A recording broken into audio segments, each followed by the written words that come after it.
sociedad, ¿no? Bueno, nosotros no propusimos aumentar los impuestos, propusimos reducir la informalidad, que es en lo que sí tenemos alcance. Pero igual...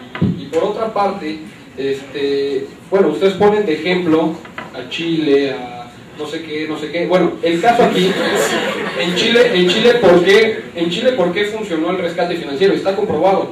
Cuando Japón y México tuvieron crisis, rescataron a todas las empresas de todos los sectores, emitiendo deuda que no funcionaba, no servía para nada, y no crecieron a partir de ese momento. ¿Qué hizo Chile? Dejó morir a las empresas ineficientes, solo rescató a las eficientes, y por eso está creciendo, no porque haya emitido deuda, sino porque hizo las cosas eficientemente. Ese es el chiste.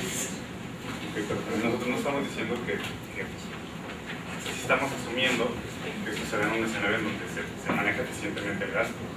Pero también, bueno, ahora yo les pregunto a ustedes, si el índice, si alfa, pues así que es tu tendencia a salir de la formalidad, ¿no?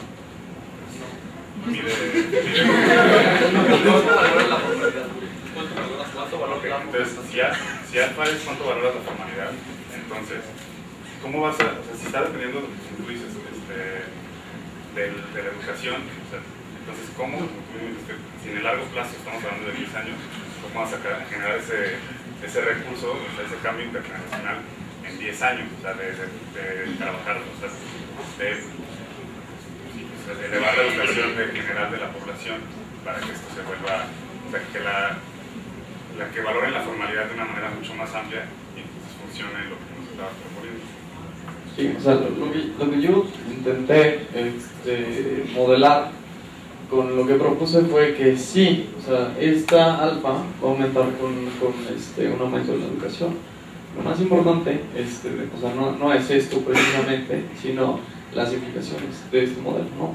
En ese sentido, o sea, lo que yo estoy alegando no es per se que no se deben hacer transferencias a la gente más pobre de este país, ¿no? Lo que estoy diciendo es que quizá dentro de un marco donde tú quieres tener una mayor recaudación, donde tú quieres tener un marco de herramientas fiscales mucho más grande, y más que eso, o sea, donde tú quieres tener un país donde las cosas funcionan, porque no hay fallas de mercado, porque no hay mercados ineficientes, o sea, porque hay mercados de créditos para todos.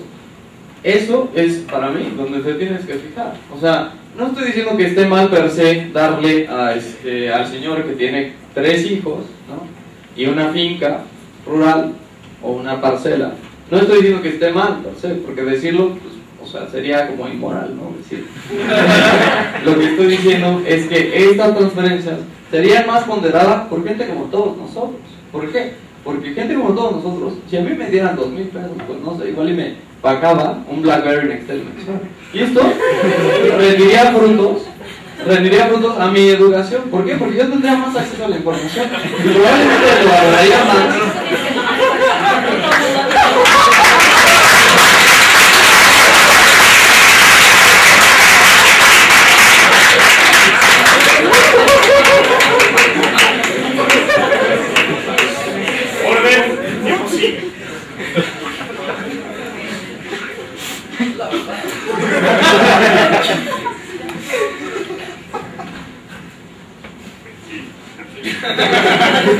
Obviamente, si te dan a ti los 1,000 pesos, lo vas a valorar mucho menos que alguien que es tan serio, ¿no? No lo vas a invertir como de una manera tan productiva como para él.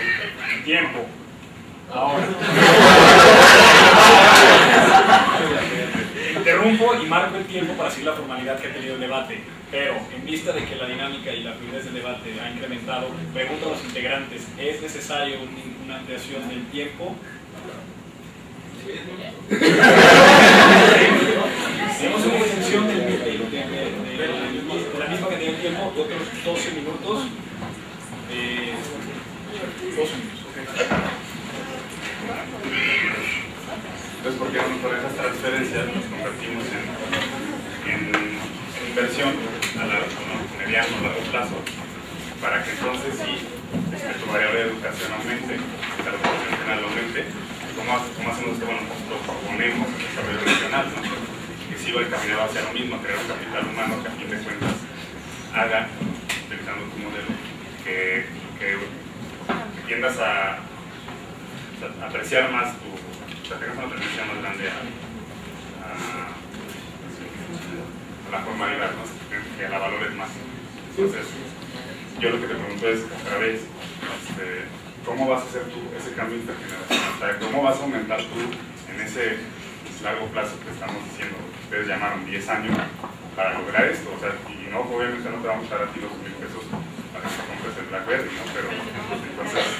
Pero entonces, ¿cómo le haces? Pues no te lo vas a dar así y no se lo quieren dar al que miente, bueno, entonces ¿cómo se lo vas a transferir? Directamente o indirectamente al que sí lo necesita y al que te puede aumentar entonces tu índice de educación, capital humano. O sea, es que justamente lo que yo planteo, o lo que se ve como una alternativa es, no precisamente necesitas incurrir en déficit para tener este tipo de medidas. O sea, lo que yo estoy planteando es una relocación de esta transferencia. ¿Para qué? En pro de qué? De la productividad y precisamente de la mayor recaudación. Pero o sea, ¿cómo quieres, redistribuir esas transferencias y la gente no tiene que comer? O sea, antes de pensar en la redistribución de estas transferencias hacia mecanismos de producción, lo que quieras, necesitas pensar que la gente, o sea, neta no hay que comer, y menos ahorita porque hay crisis. Y entonces la gente que está en el campo, pues evidentemente le vale si usa los recursos para, ahorita no le importa, ¿para qué usa los recursos? Se va al sistema informal, está en el sistema informal, si le va bien el sistema informal, va a ir al sistema informal y punto, porque necesita comer, ¿no? O sea, lo que yo planteo es que hay que rediseñar el mecanismo por el cual se dan estas transferencias. Así, un mecanismo de tal manera que la gente, uno, no tenga incentivos a mentir. O sea, por ejemplo, pero da lo sí. Claro que la gente no tiene incentivos a mentir, porque claro que la gente no tiene ingreso suficiente para vivir decentemente. Yo estoy de acuerdo, pero pueden existir mecanismos de tal manera que si tú no mientes, de todas maneras te vas a llevar la transferencia. Es decir, si tú no estás en el mercado informal, tú recibes la transferencia. O sea, podríamos diseñar un mecanismo de ese tipo. Sí, pero eso solo en el largo plazo. No, en el corto plazo. No, y no te es dedicas en el inmediatamente. Lo que tienes que hacer primero es... En el corto plazo son 2 años, 1 año. O sea, por eso, no te va a alcanzar 1 o 2 años para hacer toda la reestructuración que quieres hacer, para darles incentivos. No se puede. Bueno, además... Sí, bueno, dime cómo es. O sea, ¿por qué consideras que tan poco tiempo se puede hacer? Si no se ha hecho, quién sabe cuántos años, ¿por qué se va a tener? Pero uno de los ejemplos más claros y visibles en la realidad de que puedes diseñar mecanismos para incentivar que la gente no mienta y además aumentar esta alfa de la que estamos hablando en términos de la educación, es el programa Oportunidades. Es decir, si tú no le mientes al gobierno, te dan el dinero y además hay mecanismos que impiden que mientas. Es decir, tú tienes que llevar a tus hijos a la escuela y les van a pasar lista.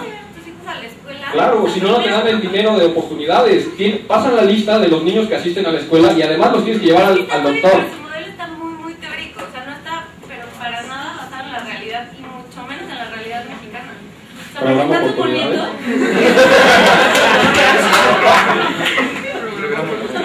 No, o sea, muchísimas, estoy segura que muchísimos, o sea, niños no van a la escuela y de todas maneras reciben las transferencias. ¿Cómo? Si no pasan lista. Hay mecanismos para seguir mintiendo y que te sigan dando las transferencias. No es eficiente, pero de todas maneras te tienes que dar, o sea, transferencias para vivir. No, pero por lo menos ahí tendrías que darle una mochada a la maestra para que te ponga la asistencia y no tienes ingresos ni para comer. Entonces, ¿cómo le haces para...? O sea, ¿qué incentivos tiene la gente? ¿Qué incentivos tiene la gente para ayudarte? Para ayudarte, para decir sí vino a la escuela o sí lo trajo al doctor. Entonces, ¿por qué no haces la transferencia para evitar todo ese problema en regiones que sabes, conoces y que puedes demostrar que están por abajo del nivel de pobreza o en pobreza extrema? Porque la transferencia del programa Oportunidades va dirigida a las, creo que son 15 o 20 familias de menores ingresos, del estrato que está por debajo del umbral de pobreza alimentaria. Entonces, a ellos ya los tienen ubicados, ya saben quiénes son, y ellos les ofrecen, o sea, no, es evidente que si yo tengo un hijo no me van a ofrecer el programa en lugar de dar el dinero, desarrollas sustentablemente su comunidad, o sea, de abajo hacia arriba, como estamos poniendo en el desarrollo regional, y empiezas, como tú dices, las 15, 20 comunidades más bajas, que empiezas con esas, ¿no? De ahí que sigues, o como fuera. Entonces te evitas la transacción, la transferencia directa en bonos de Procampo que se aceptan en la cantina. O sea,